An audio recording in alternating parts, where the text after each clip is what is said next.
आज है 18 अक्टूबर दिन शुक्रवार। बात करते हैं पहली बड़ी खबर। विभिन्न विभागों में 109 पदों पर भर्ती के लिए आवेदन शुरू। स्टाफ नर्स के 25 पदों के लिए बचे 7 दावेदार। प्रयागराज से खबर। उत्तर प्रदेश लोक सेवा आयोग यूपीपीएससी ने विभिन्न विभागों में 109 पदों पर सीधी भर्ती के लिए बृहस्पतिवार को विस्तृत विज्ञापन जारी कर दिया गया। इसके साथ ही इन पदों पर भर्ती के लिए ऑनलाइन आवेदन की प्रक्रिया भी शुरू हो गई है। ऑनलाइन आवेदन शुल्क बैंक में जमा करने एवं ऑनलाइन आवेदन स्वीकार किए जाने की अंतिम तिथि 18 नवंबर है। वहीं ऑनलाइन आवेदन में सुधार, संशोधन और शुल्क समाधान की अंतिम तिथि 25 नवंबर की निर्धारित की गई है।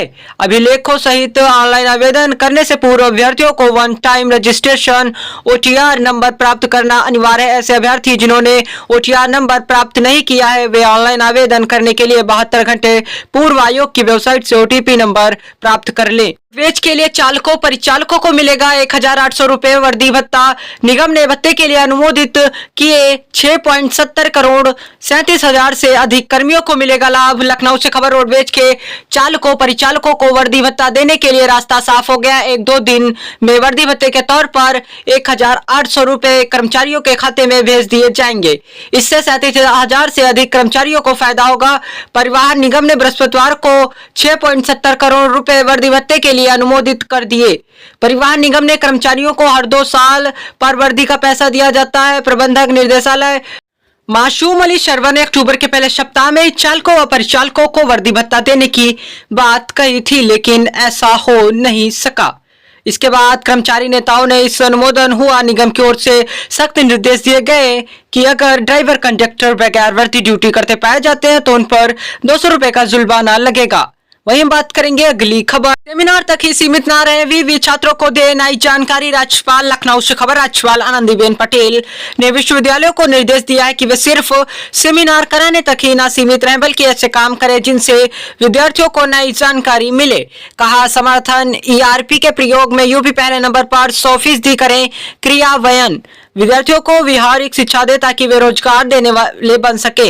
बृहस्पतिवार को 24 राज्य में समर्थक ERP के क्रियान्वयन की प्रगति व PM ऊषा योजना की ऑनलाइन समीक्षा बैठक कर रही थी। उन्होंने बताया कि समर्थक ERP के प्रयोग में यूपी पहले नंबर पर है। सभी राज्य भी इसका 100% क्रियान्वयन जल्द सुनिश्चित कर ज्यादा से ज्यादा विद्यार्थियों को लाभ पहुंचाएं। कुलपति नियमित रूप से समर्थक स्टीयरिंग समिति की बैठकों में शामिल हो और वरिष्ठ अधिकारी क्रियान्वयन में व्यक्तिगत रुचि लें। कहा, भी प्राइवेट ERP प्रयोग को स्वीकृत राज्यपाल ने सुझाव दिया।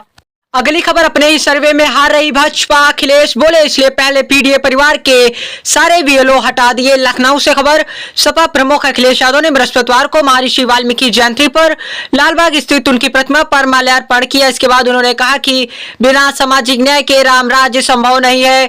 सपा सामाजिक न्याय के रास्ते पर चलते हुए उन्हें याद कर रही है। उन्होंने बहराइच की घटना पर कहा कि यह सरकार और प्रशासन की नाकामी है। मिल्कीपुर उपचुनाव को लेकर कहा कि भाजपा अपने सर्वे में वह चुनाव हार रही थी, इसलिए पहले PDA परिवार के सारे BLO हटा दिए। पिछड़े, दलित, अल्पसंख्यक वर्ग PDA के सभी अधिकारी व कर्मचारी हटा दिए। मुख्यमंत्री अधिकारियों से राय मशविरा भी किया। इंटरनेट से रिपोर्ट ली, उसके बाद भी इंटरनेशनल सर्वे में हार रहे थे। अब अपनी बदनामी से बचने के लिए कोर्ट और इलेक्शन कमीशन का चक्कर लगा रहे हैं। अखिलेश भाजपा पर कचाट। JEE मेन 2025 की परीक्षा में सेक्शन B प्रश्नों को हल करने का नहीं मिलेगा विकल्प। एनटीए ने अगले साल की परीक्षा पैटर्न में बदलाव की घोषणा की। अमर उजाला ब्यूरो। कोरोना काल में छात्रों को 5 की बजाय 10 प्रश्नों का विकल्प दिया गया था। नई दिल्ली से खबर। नेशनल टेस्टिंग एजेंसी NTA ने अगले साल होने वाली JEE मेन 2025 की परीक्षा पैटर्न में बदलाव की घोषणा की है। JEE मेन 2025 की परीक्षा में अब छात्रों को सेक्शन B में कोई विकल्प नहीं मिलेगा। अगले साल की परीक्षा के प्रश्न पत्र में सेक्शन B में सिर्फ 5 ही प्रश्न होंगे। इन सभी 5 प्रश्नों के उत्तर अनिवार्य रहेगा। इससे पहले छात्रों को प्रत्येक विषय के खंड B में 10 संख्यात्मक प्रश्नों में से किन्हीं 5 प्रश्नों के उत्तर देने का विकल्प दिया जाता था। एनटीए के बृहस्पतिवार देर शाम छात्रों के नाम पब्लिक नोटिस जारी किया। इसमें लिखा कि कोरोना काल कारण छात्रों को राहत देने के मकसद से सेक्शन B में 5 की बजाय 10 संख्यात्मक प्रश्नों का विकल्प दिया जा रहा था। वहीं बात करेंगे पॉलिटेक्निक में फार्मेसी प्रवेश काउंसलिंग 22 से प्रमुख काउंसलिंग 3 चरणों में होगी। नवंबर के अंत तक होंगे प्रवेश। लखनऊ से खबर। पॉलिटेक्निक संस्थानों में प्रवेश के लिए काउंसलिंग 22 अक्टूबर से शुरू होगी। इस बार मुख्य काउंसलिंग 3 चरणों में होगी। इसके बाद 2 और विशेष चरण होंगे। हालांकि प्रवेश प्रक्रिया नवंबर अंत तक चलेगी। नए सत्र में करीब 900 राजकीय एडेड व निजी पॉलिटेक्निक संस्थानों को फार्मेसी की संबद्धता मिली है। इनमें लगभग 1.5 लाख सीटों पर प्रवेश होगा। संयुक्त प्रवेश परीक्षा परिसर के अनुसार पहले 3 चरण सिर्फ यूपी के अभ्यर्थियों के लिए होंगे। पहले चरण में ज्वाइंस फिलिंग 22 से 24 अक्टूबर की सीट आवंटन 25 अक्टूबर, ऑनलाइन सीट कन्फेक्शन शुल्क 26 से 29 अक्टूबर तक जमा होगा। पहले चरण के कागजातों व सत्यापन जिला स्तर पर बने हेल्प सेंटर पर 26 से 29 अक्टूबर और सीट विड्रा 29 अक्टूबर तक की जा सकेगी। दूसरे चरण में ज्वाइंस फिलिंग्स फैमिली आईडी न होने पर रोक दी जाएगी। पेंशन नहीं मिलेगी। सम्मान निधि 1.56 लाख अभ्यर्थियों के फैमिली आईडी बनाने का दिया गया लक्ष्य। प्रतापगढ़ से खबर है। योजनाओं का लाभ लेने के लिए फैमिली आईडी जरूरी है। लाभार्थियों के पास फैमिली आईडी न होने पर योजनाओं का लाभ नहीं मिल सकेगा। शासन की ओर से 1.56 लाख फैमिली आईडी बनाने का लक्ष्य विभिन्न विभागों को दिया गया है। आदेश के बाद समाज कल्याण विभाग, प्रोबेशनल विभाग और दिव्यांग जन सशक्तिकरण विभाग ने पेंशनरों को चिन्हित करने का कार्य शुरू कर दिया गया है। कृषि विभाग किसान सम्मान निधि पाने वाले लाभार्थियों को चिन्हित कर रहा है। ग्राम पंचायत के सचिव कर रहे हैं।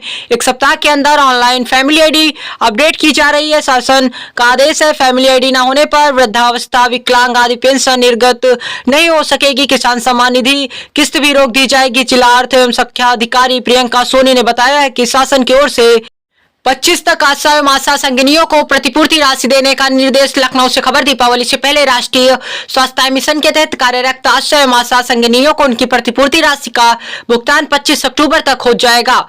इस संबंध में मिशन निदेशक डॉक्टर पिंकी जोयल ने सभी मुख्य चिकित्सा अधिकारियों को निर्देश दिया है कि सभी मुख्य चिकित्सा अधिकारियों को निर्देशित किया है कि आशा एवं आशा संगिनियों को उनके द्वारा किए गए कार्यों के सापेक्ष अपने वाउचर को शीघ्र ब्लॉक स्तर पर जमा कराते हुए डिजिटल पोर्टल पर अपडेट करा दे। माह सितंबर 2024 तक लंबित भुगतान एवं माह अक्टूबर 2024 का भुगतान 25 अक्टूबर तक हर हाल में कर दिया जाए। परस्पर हस्तांतरण के संबंध में 5 नवंबर से 30 नवंबर तक ऑनलाइन आवेदन स्वीकार किए जाएंगे। रेल रिजर्वेशन अब 60 दिन पहले होगा। नई दिल्ली एजेंसी से खबर है। अब रेलवे में रिजर्वेशन 60 दिन पहले होगा। रेलवे बोर्ड ने सीटों के अग्रिम आरक्षण अवधि को मौजूदा 120 दिनों से घटाकर 60 दिन कर दिया है। नई व्यवस्था 1 नवंबर से प्रभावित होगी। रेलवे बोर्ड के 16 अक्टूबर 2024 की सूचना में कहा गया है कि 120 दिनों की अग्रिम आरक्षण अवधि ARP के तहत 31 अक्टूबर तक की गई सभी बुकिंग यथावत करेंगी।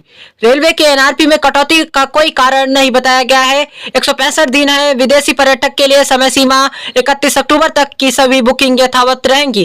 ताज और गोमती में बदलाव नहीं। बोर्ड के अनुसार ताज एक्सप्रेस, गोमती एक्सप्रेस आदि जैसी कुछ दिन के समय चलने वाली एक्सप्रेस 6G तकनीक पर शोध के लिए ट्रिम्पल IT को मिले 1.46 करोड़। यहाँ पर 5G के लिए भी हो चुका है शोध कार्य। प्रयागराज से खबर। आने वाले दिनों में देश भर में 6G तकनीक उपलब्ध हो जाएगी, जिसका नेटवर्क 5G से 100 गुना तेज हो सकता है। इसलिए इंटरनेट गति 100 Gbps तक हो सकती है। इस पर शोध का काम भारतीय सूचना प्रौद्योगिकी संस्थान ट्रिम्पल IT प्रयागराज, ग्वालियर और जबलपुर को मिला है। ट्रिम्पल IT को पूर्व में दूरसंचार विभाग DOT 5G पर शोध का कार्य मिला था। दूरसंचार प्रौद्योगिकी विकास निधि TTTF योजना के अंतर्गत संस्थान प्रबंधक के साथ एंड टू एंड संचार के लिए एक अर्थपूर्ण शिक्षण आधारित वस्तुकला और डिजाइन विश्लेषण शीर्षक से 6G पर शोध का प्रोजेक्ट मिला है। इस प्रोजेक्ट के लिए 1.46 करोड़ रुपए भी मिले हैं। दूरसंचार उत्कृष्टता के केंद्र TIOC DOT के सहयोग से 6G परियोजना पूरी की जाएगी। ट्रिम्पल ITI प्रयागराज के अलावा ग्वालियर और जबलपुर के सोनार्थी भी इसमें सहयोगी रहेंगे। प्रोजेक्ट टीम के सदस्य नितेश पुरोहित और डॉक्टर सुशील यादव ने बताया कि इस परियोजना का उद्देश्य सिमेटिक संचार के लिए एक नई वक्तुल्यता प्रदर्शन विश्लेषण और अनुकूल की रूपरेखा तैयार करना है। सोना पहली बार 79,000 के पर त्योहारी सीजन में भूषण विक्रेताओं की खरीदारी से कीमतों में रिकॉर्ड तेजी, ब्याज दरों में कटौती की कीमत से मिला समर्थन। नई दिल्ली से खबर। त्योहारी सीजन में आभूषण विक्रेताओं की लगातार खरीदारी से सोना पहली बार 79,000 रुपए के बाहर पहुंच गया है। अब बृहस्पतिवार को दिल्ली सराफा बाजार में 450 रुपए महंगा होकर 79,350 रुपए प्रति 10 ग्राम की नई ऊंचाई पर बंद हुआ। हालांकि चांदी की कीमत में कोई उतार चढ़ाव नहीं रहा, यह 93,500 रुपए प्रति किलोग्राम पर स्थित रही। पिछले सत्र में सोना 78,900 रुपए प्रति 10 ग्राम के भाव पर बंद हुआ था। सराफा कारोबारियों ने कहा है कि त्योहारी मांग को पूरा करने के लिए स्थानीय आभूषण विक्रेताओं की लिवाली बढ़ने व व्यावसायिक बाजारों में बहुमूल्य धातुओं की कीमतों में तेजी से सोने के दाम रिकॉर्ड ऊंचाई पर पहुंच गए। मल्टी दिन की गर्मी रात की ठंड लोगों को बना रही बीमार, सप्ताह भर से बढ़ गए हैं जुकाम बुखार के मरीज। प्रतापगढ़ से खबर है। सुबह के वक्त हल्की ठंड और दिन में गर्मी के बाद शाम ढहने के फिर मौसम ठंडा हो जाता रहा है। मौसम का यह बदलाव लोगों को बीमार कर रहा है। जुकाम बुखार की चपेट में आकर लोग इलाज कराने मेडिकल कॉलेज पहुंच रहे हैं। इन बातों का रखे ध्यान। उबला हुआ पानी पिए, घर से निकलते समय ऊनी कपड़े साथ लेकर चले, जरूरत पड़े तो पहन ले। ठंडा पानी पीने से बचे, एसी और कूलर के सामने ना बैठे, घर के आसपास जल भराव ना होने दे, घरों के साथ आसपास साफ सफाई रखें। लगातार 2 दिन बुखार होने पर तत्काल चिकित्सक से संपर्क करें। बृहस्पतिवार को जुकाम बुखार और खांसी के लगभग 800 मरीज इलाज कराने राजा प्रताप बहादुर चिकित्सालय पहुंचे। मेडिकल कॉलेज के फिजिशियन डॉक्टर रमेश पांडे ने बताया कि इन दिन में उमस होने के कारण लोग कूलर और पंखे के सामने बैठ रहे हैं, फ्रिज का ठंडा पानी पी रहे हैं। शाम ढहने के बाद मौसम में ठंडक बढ़ रही है। इसके चलते बदलते मौसम में लोग जुकाम बुखार। उत्तर प्रदेश की रोजाना की खबरों से अप टू डेट रहने के लिए यूपी न्यूज अपडेट चैनल को सब्सक्राइब करें और वीडियो को लाइक शेयर जरूर करें। घंटी का बटन दबाना बिल्कुल भी ना भूलें। अपने जिले का नाम कमेंट बॉक्स में जरूर लिखें, जिससे कि आपके जिले की खबर आप तक पहुंचा सके। जय हिंद।